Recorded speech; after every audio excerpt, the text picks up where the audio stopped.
इस तरह से जब वे बाहर आएंगे, कम से कम उचित रूप से वे इसी तरह से बाहर आएंगे, ठीक है। तो जब हम एक ही चीज को बदलने में सक्षम होते हैं, या बहुत सारे लोगों को समान, या यदि समान नहीं होते हैं तो समान अनुभवों को बार बार कुछ वर्षों में नहीं, विज्ञान की तरह 200 वर्षों में लाने में सक्षम होते हैं। हजारों वर्षों से हम ऐसा करने में सक्षम हैं। वह विज्ञान क्यों नहीं है?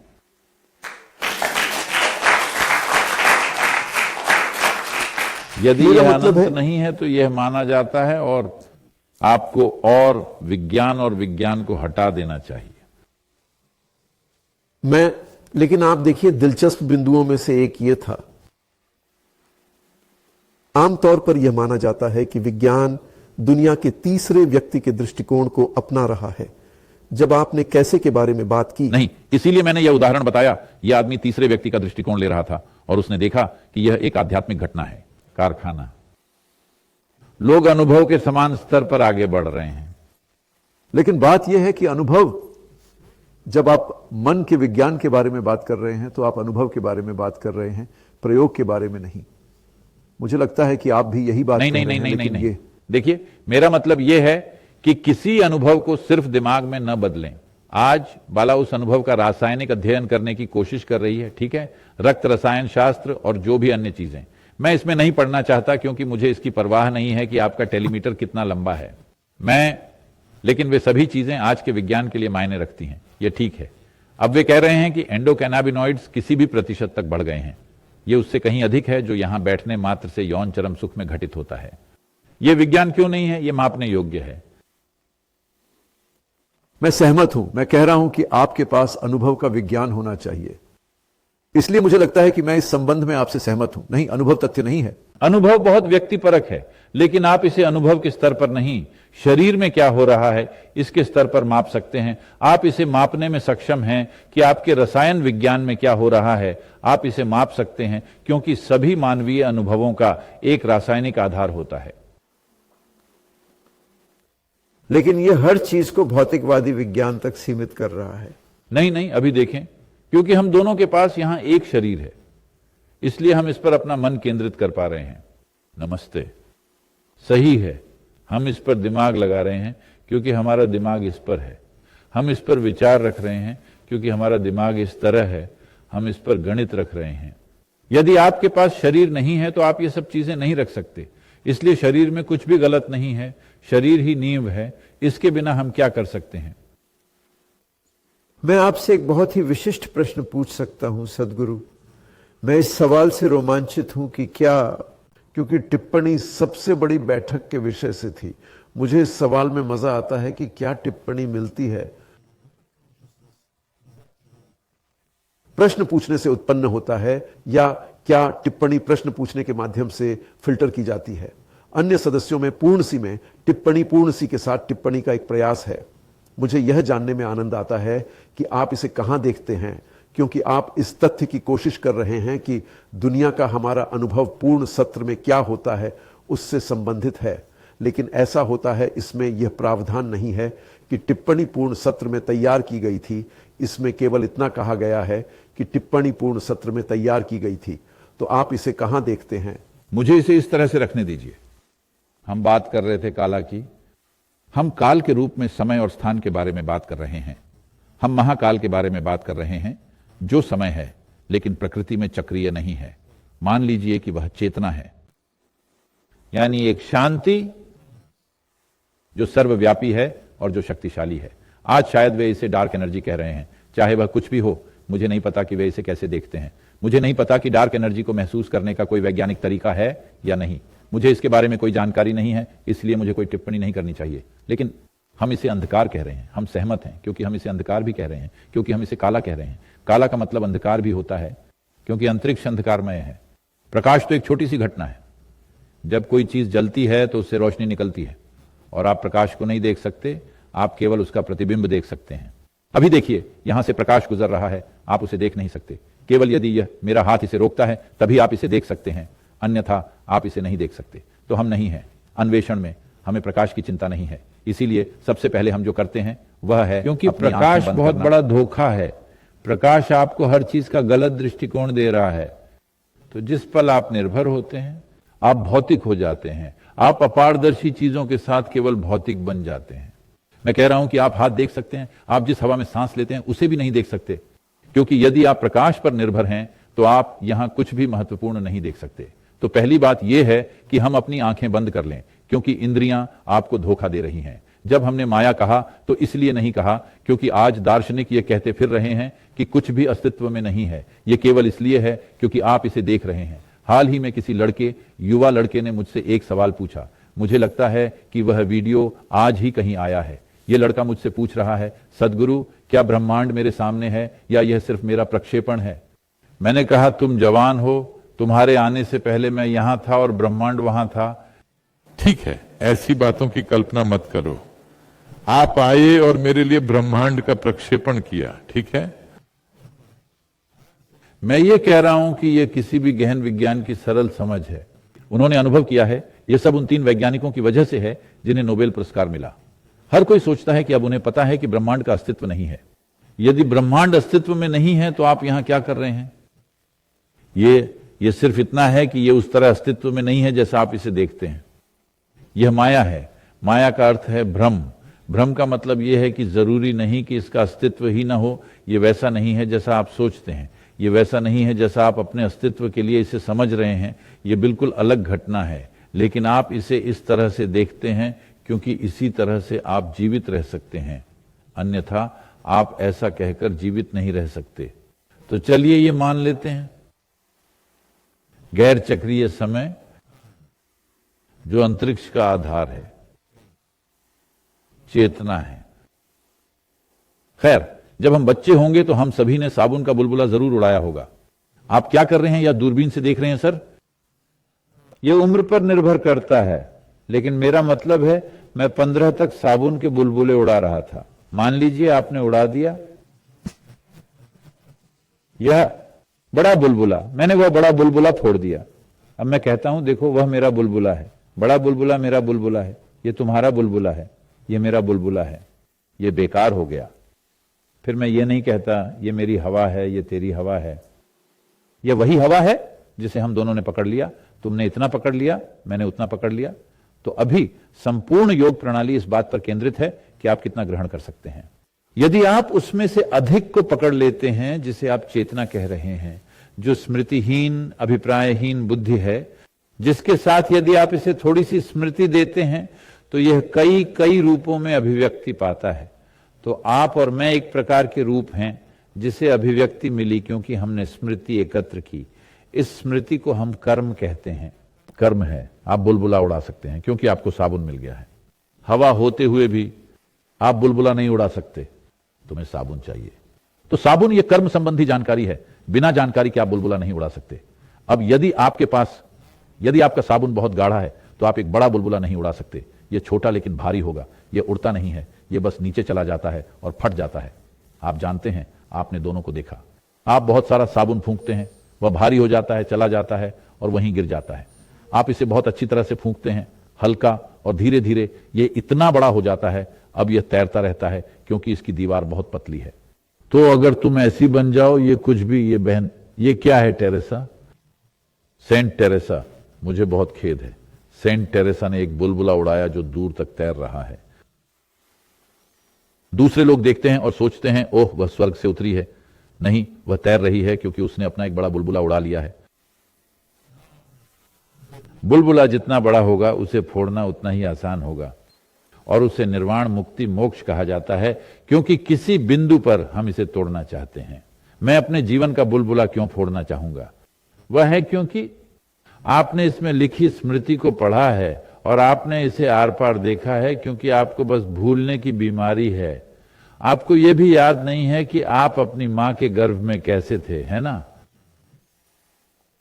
नहीं, तुम्हें याद नहीं है। आपको यहां वहां से बस कुछ ही चीजें याद आती हैं और आप कुछ सुखद चीजें चुन लेते हैं और कहते हैं मेरा जीवन शानदार है।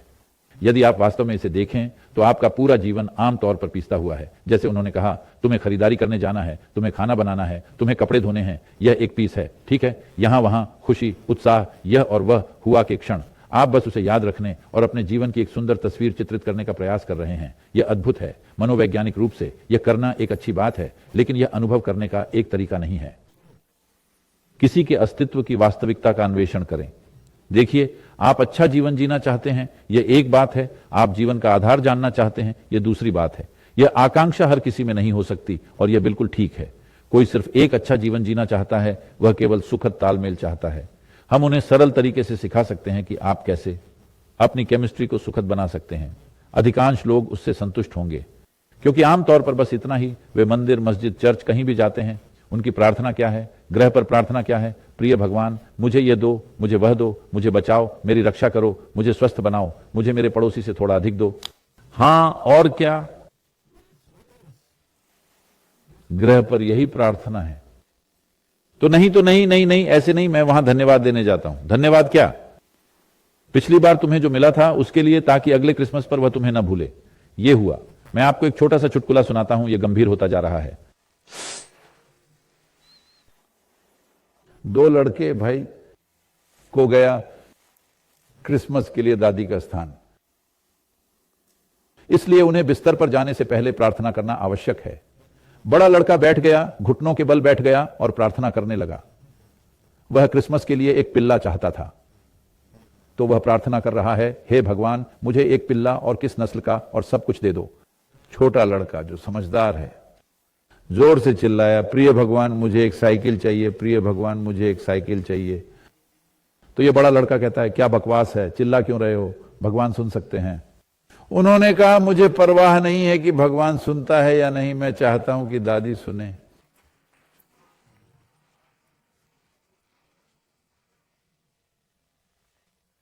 क्या मैं आपसे एक और प्रश्न पूछ सकता हूं जो मेरे लिए अनुवर्ती नहीं है?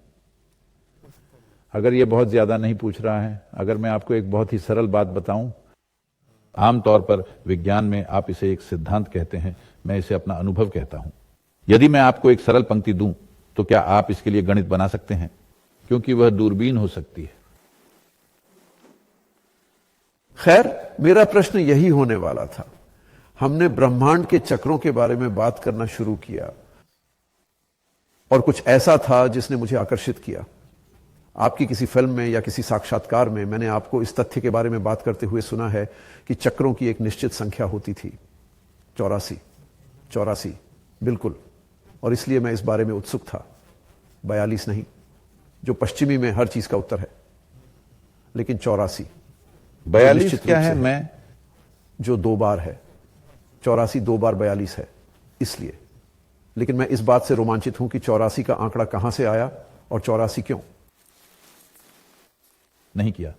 ठीक है, आपने वह वीडियो पहले ही सुन लिया है, इसलिए मैं चला जाऊंगा। वह भाग नहीं, लेकिन उन्होंने ऐसा नहीं किया, और मैं हूं।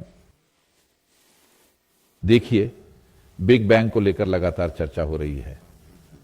मैं उन वैज्ञानिकों में से एक से बात कर रहा था जिन्होंने अनंत ब्रह्मांड पर एक किताब लिखी है। हां, अनंत ब्रह्मांड, यही किताब का शीर्षक है, पॉल सीनहार्ट। हां, तो मैं उनसे दाउस में मिला, और वह एक कंप्यूटर सिमुलेशन स्थापित कर रहे थे कि यह कैसे हो सकता था। जब मैंने उस कंप्यूटर सिमुलेशन को देखा, तो यह एक ऐसा रूप है जिसके साथ हम हर दिन काम करते हैं। इसे हम लिंग कहते हैं। लिंग शब्द लीना शब्द से बना है। लीना का अर्थ है रूप। हम इसे रूप कहते हैं। रूप रूप रूप रूप। आप क्या कहते हैं? रूप रूप रूप, क्षमा मांगना, रूप। ओह, रूप रूप, धन्यवाद। ये मेरा अंग्रेजी लहजा है। ठीक है, तुम बेवकूफ। ओ, अब मैं समझा।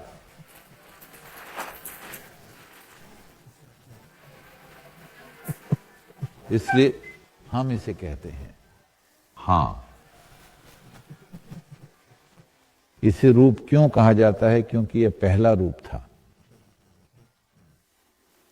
इसलिए जब उन्होंने सांस छोड़ी और जब ऊर्जा ने उनके शरीर पर प्रभाव डाला और सृष्टि के छोटे छोटे कणों ने चक्र बनाना और निर्माण करना शुरू कर दिया, जिससे महाकाल परमाणु समय की एक सरल समय प्रक्रिया में एक महान समय बन गया। फिर वह दहाड़ा। जब वह दहाड़ता था तो वह वैसे ही उठ जाता था। वो फॉर्म में उसके कंप्यूटर पे देख रहा हूं। ये एक ऐसा रूप है जिसकी हम हमेशा, आप जानते हैं, लोग कई तरीकों से पूजा करते हैं और इसके साथ काम करते हैं। मैं देख रहा हूं कि इस आदमी ने इसे पहन रखा था। मैंने कहा, ये तुम्हें कैसे मिला? उन्होंने कहा, वह बड़े धमाके का अनुकरण करने पर काम कर रहे हैं। फिर मैंने उससे एक सरल प्रश्न पूछा, क्या यह संभव है कि बहुत सारे धमाके हुए होंगे? उन्हें यह पसंद आया और फिर उन्होंने कहा, संभव है।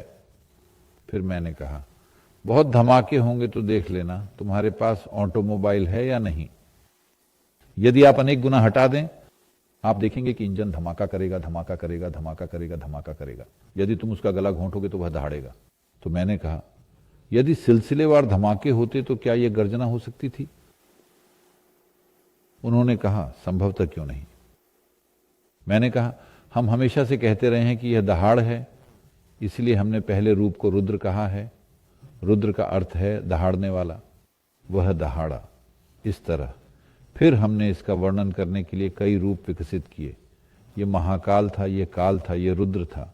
ये पहला रूप है और फिर कितने रूप में कैसे आए, इसके अनेक पहलू हैं। ये बातें आज की नहीं हैं, ये बातें सहस्राब्दियों पहले कही जा चुकी हैं। उन्हें ये सब कैसे पता? सीधी सी बात इस प्रकार है, यदि आप सृष्टि के इस टुकड़े पर गौर करें तो पूरी सृष्टि एक पद चिन्ह के रूप में मौजूद है।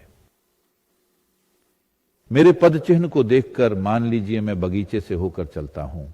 मेरे पद चिन्ह को देखकर आप मेरा वजन माप सकते हैं, मेरी ऊंचाई, मेरी चाल। आप अंदाजा भी लगा सकते हैं कि मैं कितना स्मार्ट हूं। इस पर निर्भर करते हुए कि मैं अंतरिक्ष में कैसे नेविगेट करता हूं, आप देख सकते हैं कि आप कितने स्मार्ट हैं। इस देश में आप जानते हैं, हर कोई हर समय इसकी प्रशंसा कर रहा है। मूल अमेरिकी पद चिन्ह पढ़ सकते थे और वे ट्रैक पढ़ सकते हैं, कितने लोग हैं, क्या हो रहा है, यह वह, इसमें बहुत सारी जानकारी शामिल है। ऐसा इसलिए क्योंकि पद चिन्ह बहुत सारी चीजें छोड़ जाता है। तो कई मायनों में इस रचना के विभिन्न पहलू, आप इसे कभी भी भौतिक दृष्टिकोण या यहां तक कि मानसिक दृष्टिकोण से भी नहीं देख पाएंगे, क्योंकि मन, हम इसे एक भौतिक प्रक्षेपण के रूप में देखते हैं। मन शरीर का थोड़ा सूक्ष्म प्रक्षेपण है, इसलिए ये चीजें तो नहीं देखी जा सकती, लेकिन पद चिन्ह देखा जा सकता है। पद चिन्ह से आप ज्यादातर बातें जान सकते हैं। केवल एक चीज जिसे आप नहीं जान सकते वह है, मेरा स्वभाव क्या है तुम नहीं जान सकते, लेकिन आप पता लगा सकते हैं। अगर मैं किसी कठिन इलाके से गुजरूं तो आप आसानी से पता लगा सकते हैं कि मैं कितना स्मार्ट हूं। आप समझ सकते हैं कि मेरी सोच क्या है। लोग ऐसा करते हैं। जानवरों के पैरों के निशान देखकर मैं यह स्वयं करता हूं। पद चिन्ह देखकर मुझे पता चल जाता है कि वह किधर जा रहा है। क्या यह भूखा है, क्या यह भूखा नहीं है, क्या यह शिकार है, क्या यह सिर्फ घूम रहा है। मैं जंगलों में बच गया हूं क्योंकि मैं इन चीजों को बहुत स्पष्ट रूप से देखता हूं। तो सृजन के पद चिन्ह को देखते हुए यदि आपके पास ये संख्याएं बहुत हैं, जो मेरे दिमाग में कोई संख्या नहीं है, मेरे पास केवल यही संख्या है। कभी कभी ऐसा हो जाता है, मेरे पास कोई अन्य नंबर नहीं है, इस वजह से मैं इसकी चिंता नहीं करता। लेकिन अगर आपके पास ये सभी संख्याएं हैं, अगर मैं आपको पद चिन्ह दिखाऊं तो क्या आप उस तक गणितीय सीढ़ी बना सकते हैं? यदि आप इसे बनाते हैं तो हम कह सकते हैं कि वैज्ञानिक कुछ ऐसा देख रहे हैं जिसे उनकी आंखें या उनकी दूरबीनें नहीं देख सकती। हां, लेकिन क्या मैं एक अनुवर्ती प्रश्न पूछ सकता हूं? चूंकि मेरे जैसे ब्रह्मांड विज्ञानी चक्रीय ब्रह्मांडों का आह्वान करना पसंद करते हैं, इसका एक कारण भौतिक स्थिरांकों की स्पष्ट रूप से चमत्कारी बारीकियां हैं जो जीवन के उद्भव के लिए आवश्यक है। इसे ही कहते हैं मानव शास्त्रीय सिद्धांत कि भौतिकी के स्थिरांकों के बीच अस्पष्ट संयोग है जो ब्रह्मांड में पर्यवेक्षकों के उत्पन्न होने के लिए आवश्यक हैं। और इसका एक स्पष्टीकरण यह है कि आपके पास ब्रह्मांड के कई चक्र हैं, विस्तार और पुण्य, पतन, और हर बार जब आप उछाल लेते हैं तो आप स्थिरांक बदलते हैं। और इसलिए विचार यह है कि इनमें से कई चक्र बस खाली हैं, कोई मन नहीं, कोई चेतना नहीं, लेकिन कभी कभी स्थिरांक में चेतना उत्पन्न होने के लिए सही मूल्य होते हैं। और इसलिए आपके द्वारा ब्रह्मांड के चक्रों का आह्वान करने का एक कारण यह है कि कभी कभी आप ब्रह्मांड में रहने वाले हैं। खैर, आपको उन चक्रों में से एक में रहना होगा जो जीवन के लिए उपयुक्त है। तो ये मल्टीवर्स का एक उदाहरण है। क्या यह 84 होने के कारण से बिल्कुल मेल खाता है? इस 84 को देखिए, हम इसके बारे में कैसे बात कर रहे हैं। ऐसे योगी हैं जिन्होंने बहुत कुछ किया है। इसका गणित मैं उनमें से नहीं हूं। मैं ये जानकर अपने अनुभव से अच्छा हूं, मैं इसे ब्लैक बोर्ड पर लिखना नहीं चाहता। मुझ में योग्यता नहीं है, मैं यही कह दूं। योग्यता तभी आती है जब आप किसी चीज की परवाह करते हैं, अन्यथा आप उन योग्यताओं को प्राप्त नहीं कर पाते। तो ये 84, इन 84 में से कई विलीन हो गए हैं। उनके नंगे अस्पष्ट पद चिन्ह वहां हैं, लेकिन वे विलीन हो गए हैं, लेकिन इसमें पद चिन्ह मौजूद है। उनमें से 21 का पद चिन्ह थोड़ा बड़ा है। इन 21 में से 10 लगभग अभौतिक हैं। मान लीजिए गैर भौतिक, शेष 11 कुछ हद तक हल्के शारीरिक हैं, लेकिन आखिरी 4 यथोचित शारीरिक हैं। तो इस संख्या 21 को हम एक महत्वपूर्ण प्रक्रिया के रूप में देखते हैं। हमें जो भी करना होता है 21 में ही करते हैं। यह 21 तरीकों से है, और यह सब क्योंकि इन 21 तरीकों का अभी भी पद चिन्ह है। यदि आप अपनी भौतिकता से परे उठना चाहते हैं तो बिल्कुल तुम्हें सभी 21 से ऊपर उठना है, लेकिन आपको उन चीजों के बारे में चिंता करने की जरूरत नहीं है, क्योंकि यदि आप भौतिक प्रकृति से ऊपर उठ जाते हैं, न केवल भौतिक शरीर के संदर्भ में बल्कि जानकारी भी भौतिक है। वह सभी जानकारी जो आपके पास है, जो आपको आप बनाती है, चाहे मृत हो या जीवित, यह फिर भी तुम्हें तुम ही बनाता है। हम उससे आगे बढ़ना चाहते हैं तो वह छाप यह सब रखती है, और 84 में से 21 अभी भी विभिन्न स्तरों में प्रकट हैं। शब्दों की कमी के कारण मैं क्षण भंगुरता कह रहा हूं, लगभग अस्तित्वहीनता से। अन्य 21 से नीचे हैं, वे हैं पूरी तरह से चला गया, लेकिन उनके पद चिन्ह अभी भी वहां हैं। उनका कोई प्रभाव या प्रभाव नहीं होता, उनके गुण हम में अंकित नहीं होते, लेकिन ये 21 गुण तो हैं ही। और कितने होंगे? 112 हो जाएंगे। एलन का सुझा 112, सदगुरु 112, उनमें से हर एक वह सब कुछ ले सकता है जो उसने इन योजनों की गणना की है। इसमें कितना समय लगेगा, यह मेरा नंबर गेम नहीं है, यह मेरा गेम नहीं है। तो 112 बार ऐसा होगा। उसके बाद यह इस तरह प्रकट होगा कि यह अभौतिक है और एक शाश्वत ब्रह्मांड बन जाएगा। एक गैर भौतिक ब्रह्मांड होगा। स्वयं को प्रकट करें कि उसे भौतिक पदार्थ की आवश्यकता नहीं है, बल्कि वह अस्तित्व में है, और व्यक्तिगत अस्तित्व भी हो सकता है, हम नहीं जानते। ऐसा हो सकता है या एक बड़ी घटना घट सकती है, लेकिन भौतिकता के बिना ब्रह्मांड की उचित अभिव्यक्ति, जब ऐसा होता है तो वह अंतिम होता है। इसे एक चीज के रूप में देखा जाता है, लेकिन मैं जानता हूं कि विज्ञान कभी भी इसके साथ नहीं जाएगा। तो चलिए छोड़ देते हैं उन बातों को। मैं बस इतना ही कह रहा हूं, ये साधारण सी बात है कि मैं हूं। इसके बारे में बात करते हुए अगर मैं आपको पद चिन्ह बताऊं कि यह कैसे विकसित हुआ है, यदि आप इसमें एक गणितीय आधार बना सकते हैं तो मुझे लगता है कि यह बहुत से लोगों के लिए समझ में आएगा, और आप भौतिक आंखों से नहीं बल्कि गणितीय रूप से आगे देख पाएंगे। आप अभी जहां देख रहे हैं उससे कहीं अधिक आगे देख पाएंगे। यह दिलचस्प है क्योंकि यह आपके द्वारा देखे जाने वाले मानक आधुनिक ब्रह्मांड संबंधी सिद्धांतों में से एक नहीं है, लेकिन आप जो कह रहे हैं वह यह है कि आपके पास ये चक्र हैं जो किसी स्तर पर सीधे भौतिक से परे विकसित होते हैं। खूबसूरत बात यह है कि वे इसे स्पष्ट रूप से परिभाषित कर रहे हैं, क्योंकि भारतीय ब्रह्मांड विज्ञान एक निश्चित तरीके से निर्मित और व्यक्त किया गया है। ये बात ज्यादातर लोग, भारतीय मूल के लोग जानते होंगे। वहां एक सांप लिपटा हुआ है जिस पर एक देवता लेटा हुआ है। उस पुकार को, उस सांप को शेष कहते हैं। शेषा का अर्थ है, जब हम भारतीय भाषाओं में गणित सीख रहे हैं तो अनुस्मारक, आप इसे क्या कहते हैं? शेष को शेष कहा जाता है। जो शेष है वह शेष है। यहां तक कि हम अपनी आम भाषा में भी इसका प्रयोग करते हैं। शेष का मतलब कुछ बचा हुआ होता है। तो ये सांप शेष है जिस पर एक बार फिर से सृष्टि शुरू होती है। तो ये शेष बचा हुआ पिछले 21 ब्रह्मांडों का बचा हुआ हिस्सा है। लेकिन जैसे जैसे आप पीछे जाते हैं, बचे हुए की छाप कम होती जाती है और आगे आते आते बढ़ती जाती है। लेकिन अंतिम 4 महत्वपूर्ण हैं। और क्या इनमें से केवल कुछ ब्रह्मांडों में ही चेतना थी? नहीं नहीं नहीं, वे सभी चेतन पूर्णतः प्रकट ब्रह्मांड थे, लेकिन उनका समय समाप्त हो गया। कि जो काल था वह महाकाल बन गया, लेकिन उसने पद चिन्ह छोड़ दिए। कुछ पद चिन्हों में वे बहुत मजबूत हैं, हम उनकी वास्तविक प्रकृति देख सकते हैं। कुछ कदमों के निशान बहुत कमजोर होते हैं कि हम बमुश्किल देख पाते हैं कि वे वहां हैं। और क्या यह विकास एक 112 चक्रों के बाद एक गैर भौतिक अवस्था की ओर है? क्या यह किसी प्रकार से मेल खाता है? चेतना का विकास एक तरह से ऐसा ही है। चेतना विकसित हो रही है कि भौतिक रूप के बिना भी यह स्वयं को प्रकट कर सकती है। यह एक बहुत ही सकारात्मक नोट है। शायद मुझे पता है कि हम इसके अंत तक पहुंच चुके हैं, शायद लगभग 2 घंटे, लेकिन यह वास्तव में एक दिलचस्प विचार है, लेकिन विशेष रूप से यह कि आपने इसे गणितीय जैसा बना दिया है। धन्यवाद सर, आप यहां तक आए, बहुत बहुत धन्यवाद सर।